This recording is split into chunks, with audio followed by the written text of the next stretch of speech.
Hi and welcome back to another podcast with your host Miriam at Rage Vibes. Today's podcast is going to be quite an enlightening one and one we've touched upon in various other episodes but not really gone into it in much depth. So here we go. Today is all about solitude and finding solitude and being blissful in that solitude that you do hopefully find. When we've gone through different episodes in our life and different painful experiences, trauma, heartache, depression, any form of basically self-reflection, even just working things out. Maybe it's been an end of a friendship. Maybe it's been an end of a relationship. Maybe you've left a place of work, you're moving on to something else. Maybe you're moving country to somewhere else. We all have obviously different episodes and different chapters that happen to us. And there are times when we just need to be by ourselves. And for many, this is something we really, really struggle with. I personally, many years ago, was in a place where I was surrounded by lots of individuals. It could be family members, it could be friends, and I would still find myself feeling lonely. And I would still hunger after companionship, having someone at the side of me, even if it didn't mean it was the right company that I had, even if it was that person that would get on my nerves, even if it meant somebody that really drove me insane. Some people cope with having the television on or the radio on, or they have a pet, and still in those quiet moments, they really struggle to be by themselves. And it takes years. I mean, I personally I found that it's taken me years and years and years to really fully embrace myself and to fully embrace my own company and my own gaps in silence. And as I'm doing this podcast, I am miles and miles and miles away from my original area or my original zone. I'm in China. And as I'm sat here on this beautiful rocking chair, facing some gorgeous lush mountains with mist and fog, and it's been raining, it inspired me to think about how some people just really would not be able to cope with that. For the last couple of days, I have enjoyed nothing but switching off completely. Switching off remotely, switching off wirelessly, switching off any technology and so forth. Obviously, there's times you have to dip in and out and you have to do certain things. But just being in that complete silence and surrendering to nothing has been quite blissful. And some people would really be turning grey hairs or would be struggling or would be having violent stops or episodes, demanding, where's the Wi-Fi, where's this, where's that? And I think sometimes we forget the beauty of just doing nothing. We forget the beauty of just sitting in peace and maybe staring out the window and daydreaming. We forget what it's like to witness a raindrop or raindrops, in my case, coming down. We forget to watch the clouds move from one side to another, to watch the birds, to just watch humankind do their normal everyday thing. And as you sat in that solitude by yourself with your own company, people do not appreciate how valuable that is. Of course, we all want human companionship. We all want some form of communication. But actually, sometimes sitting in that solitude is the most peaceful thing you can bring, and gift-wise, you can give to yourself, and you don't realize it. It's a time to sit back and rejoice. Rejoice over the blessings you've had. Maybe rejoice over the tough things you've gone through as well. I certainly have this year. It's a time to reflect.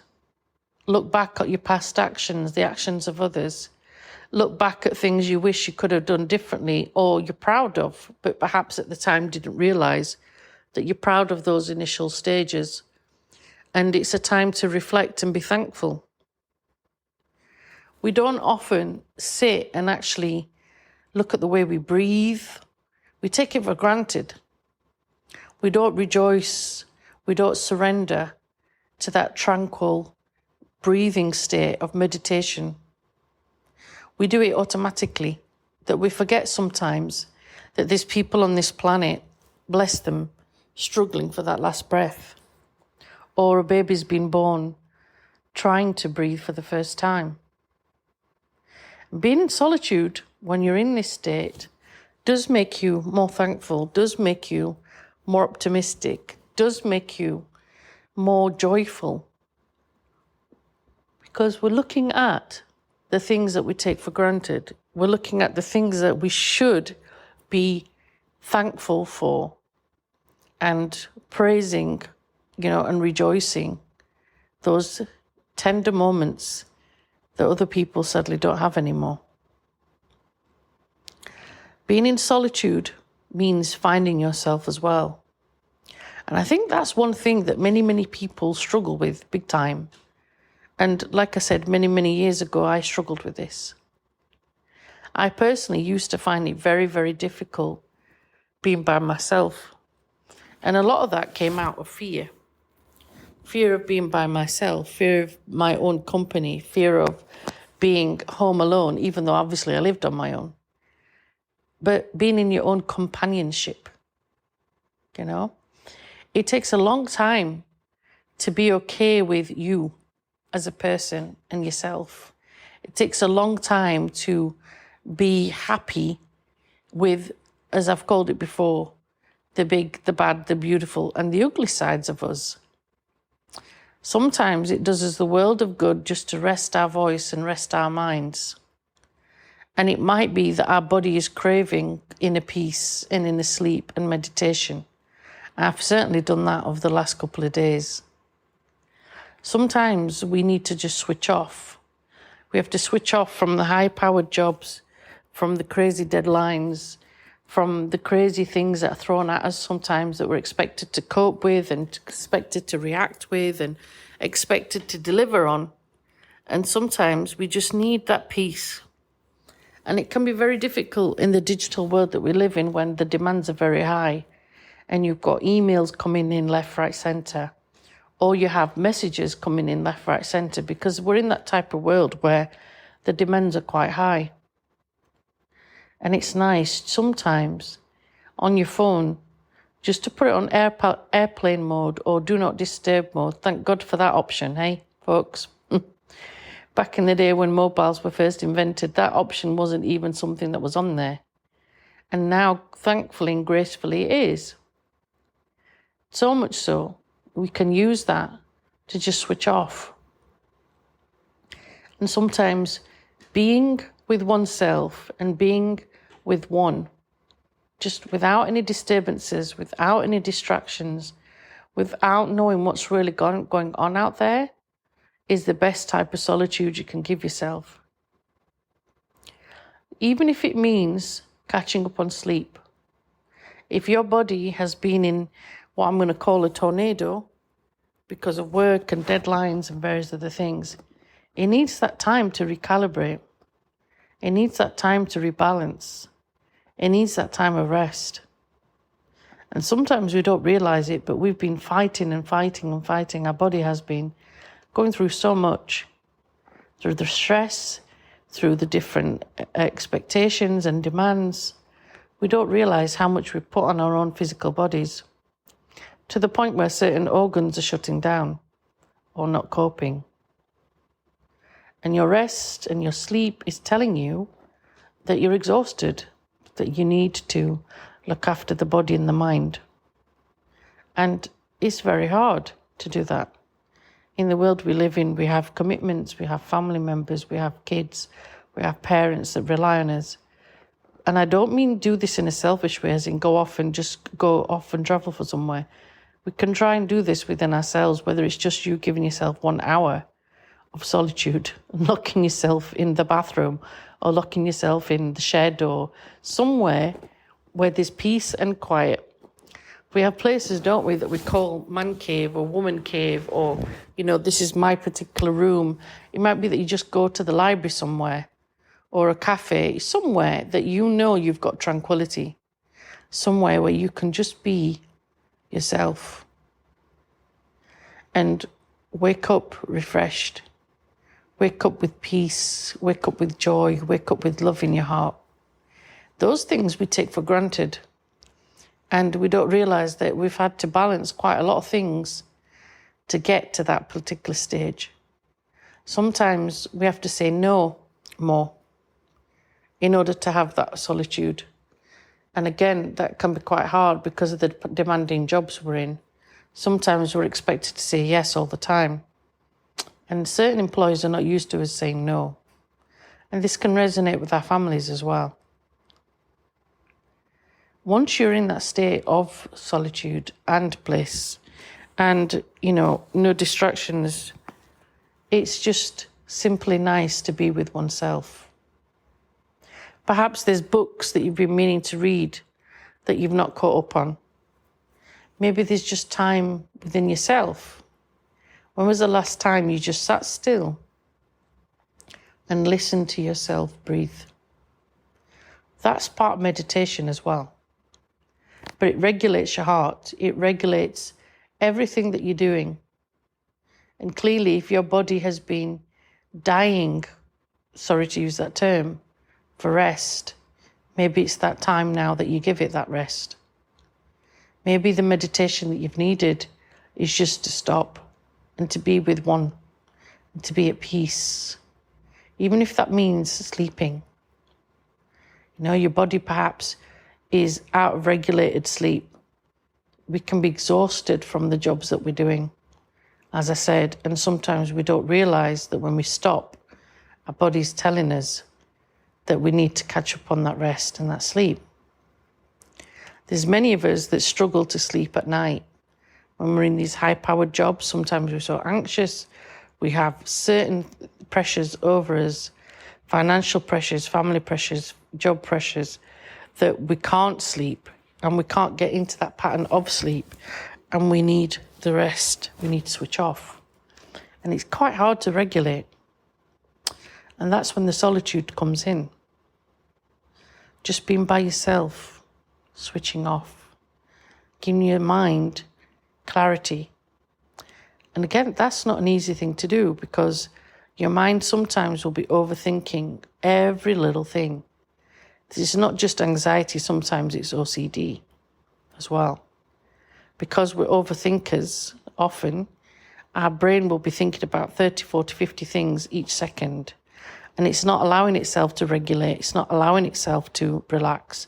It's not allowing itself to think, I need to be at peace and I need to be calm.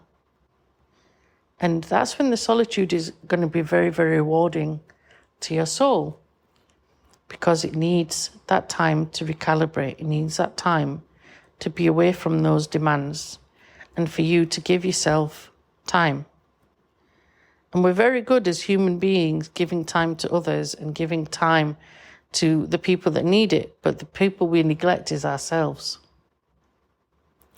As I said, sometimes that solitude could be you just sitting in the car. It could be you going to a church, a mosque, a synagogue. It could be you just sitting in a hall, a church hall. It could be just even in your car. Wherever you personally have found solitude, wherever works for you, that's what is important. And when you get to that area of solitude, you need to remind yourself of basics. Rest, breathing, meditation. Meditation doesn't necessarily mean being like a monk. Meditation can also just be you putting on some music that you enjoy and just closing your eyes or keeping them open and just enjoying that music in peace and quiet with no disturbances, nobody annoying you, nobody coming and knocking on your window and saying, hey, what are you doing? Just you being with yourself and being at peace and enjoying that time of reflection, enjoying that time and that moment. It could be that you're not going to get the full hour. It could be that you just get 10 minutes, 12 minutes, 20 minutes of solitude. But the point is you get some. For each of us, it's going to be different. But the more you put that solitude time to aside, the more you realize you need it. Sometimes we need solitude that lasts longer than that. If we're able to financially afford it, and if we're able to find a place that gives us that little bit of salvation. And sometimes we have to go on retreats, we have to go away, and we have to switch the world off. As I said, that do not disturb button comes in quite handy for those of us that are able to do that. Some of us can't. And when we sit in peace and we reflect and we meditate and we really go inwards, you find that your body talks to you. Your body is telling you where it needs the rest, where it needs the tranquility. And at times you could be just doing something simple like I'm doing right now, where you just sat watching a bird fly from one area to another. When was the last time some of us stopped to do that? When was the last time we made time to stop and do that? These are questions we have to ask ourselves, because we're so busy, wrapped up in all the different things we're doing, we forget. We forget that we've got beautiful nature around us. We forget that there's little things, little insects, trying to survive, trying to move, trying to, thrive. And we forget.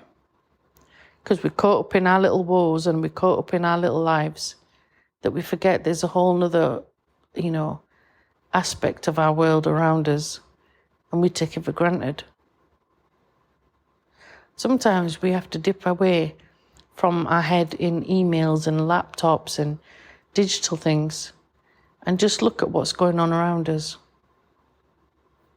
Yesterday I'd gone for a beautiful walk in this little town in China where there's not many things around, and at the moment it's quite a lot of rain. It's like monsoon season. And I came across this little cafe tucked away at the side of the main road. And initially I'd thought about going in there, and I thought, let me get to the end of the road, and when I come back, this will be the first place that I stop at. And I did. And whilst I had ordered my food and it had arrived, slowly all these individuals started coming into this little cafe.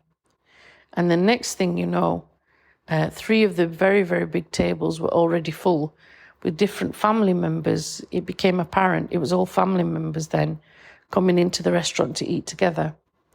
And it was such a beautiful thing to see a great-grandmother who's probably in her late 90s and a grandfather and all the other aspects of children in there.